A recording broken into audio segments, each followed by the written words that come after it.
Good day to everyone. I'm Marcos Jan Pascual, BS Cream for Dash 4, and I'm going to present what is negotiation, what is mediation, what is arbitration, and what is reconciliation. First is negotiation.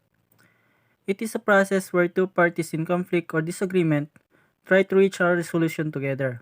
During a negotiation, the parties or their representatives, lawyers, discuss the issues to come to a resolution. Before negotiation, each party should consult a lawyer. Consulting a lawyer allows each party to be well aware of their rights and duties for the matter they want to resolve. Principles of negotiation. The reason to negotiate is to produce something better than the result that you can contain without negotiation. The goal is to reach an agreement that is acceptable to all parties, to which they remain committed and which they indeed implement. This is the essence of interest-based negotiations, which has the following principles. Interests are needs, food, shelter, security, and so on. And the desires, aspiration, fears, hopes, and concerns. Positions are what we want and demand. The interests are the reasons behind the position. In negotiating on the basis of interest, parties will need to distinguish between position and interest. Move from position to interest and list all the interests according to priority, and lastly, think of position as only one of many solutions to the problem. Second to discuss is mediation. It is a process where a neutral person assists the parties in discussing the matter and reaching a resolution.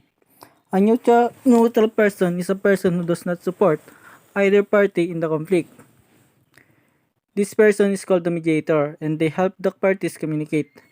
A mediator ensures that communication between the parties is fair and honest. The mediator is not a judge or arbitrator and cannot take the side of either party, give legal advice, or provide counseling. Mediators can assist by clarifying issues, identifying concerns, and helping parties understand each other's interests.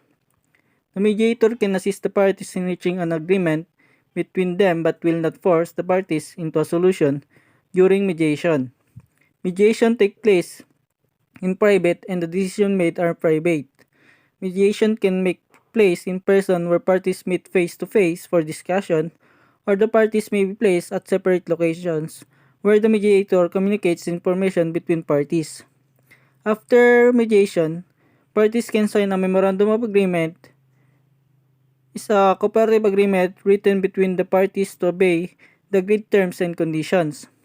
The mediator writes the memorandum of agreement which outline details of the resolutions reached by the parties. The purpose of the memorandum of agreement is to have written understanding of the agreement between parties. Each party should have their lawyer review the memorandum of agreement. An important subject for mediation is how to distill from the various codes of mediation ethics the essential principles that these codes have in common, such as each which somewhat differing provision have been developed by the Society of Professionals in Dispute Resolution. The 10 principles outlined below are compilation of what I believe are commonly accepted principles of mediation. One is conflict of interest. Second, competence, professional role boundaries. Third, impartiality. Fourth, voluntariness. Fifth, confidentiality. And six, do no harm. 7. Self-determination. 8. Informed consent. 9. Duties to third parties. And lastly, honesty. Third to discuss is arbitration. It is a process where a neutral third party makes a decision. The decision maker in arbitration are called arbitrators. There can be one arbitrator or multiple. The arbitrator will arrange a meeting between the parties to determine what issues need to be resolved during the arbitration. Each arbitrator hears the parties present their case and their supporting evidence.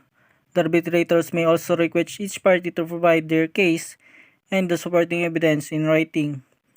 called writing submission. After hearing both parties' side of the story, the arbitrator will make a decision in the same way as judge would in court. Arbitral decisions are sometimes called awards. Arbitral awards are generally final and compulsory. An award may be filed in court and enforced as if it were a court judgment. It can often a long time to receive an arbitration award. Arbitration is commonly in commercial disputes, consumers and employment matters, family disputes, or insurance claim disputes. Arbitration has many advantages over court hearings and litigation. For example, arbitration can be faster, more flexible, and less argumentative, intimidating, and expensive. The general principles of arbitrations are as follows. The object of arbitration is to obtain a fair resolution of disputes by an impartial third party without unnecessary expense or delay. Second, parties should be free to agree how their disputes are resolved, subject to such safeguards as are necessary in the public interest. And third, courts should not interfere.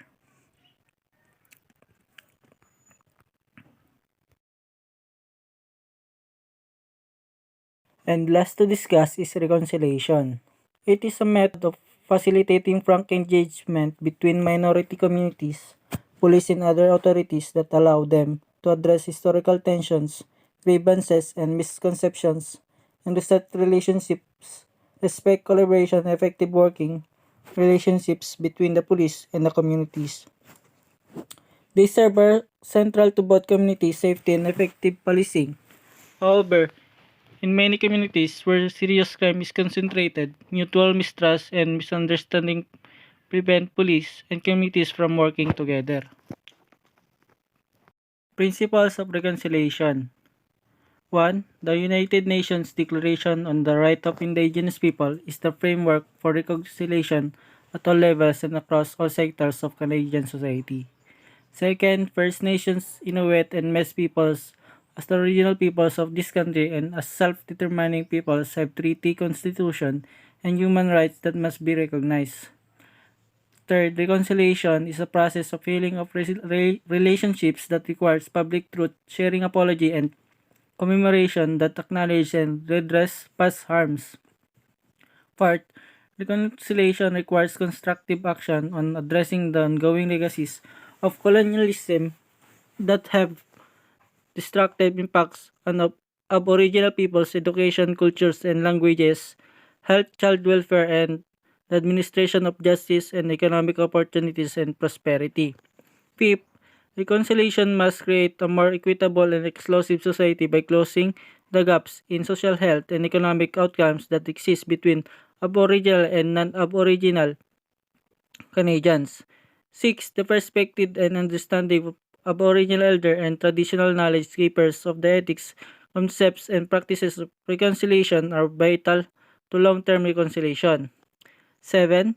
Supporting Aboriginal people's cultural revitalization and integrating indigenous knowledgement system, oral histories, laws, protocols, and connections to the land into reconciliation that process is essential. 8. Reconciliation requires political will, joint leadership, trust building, accountability, and transparency, as well as substantial investment of resources. That's all. Thank you.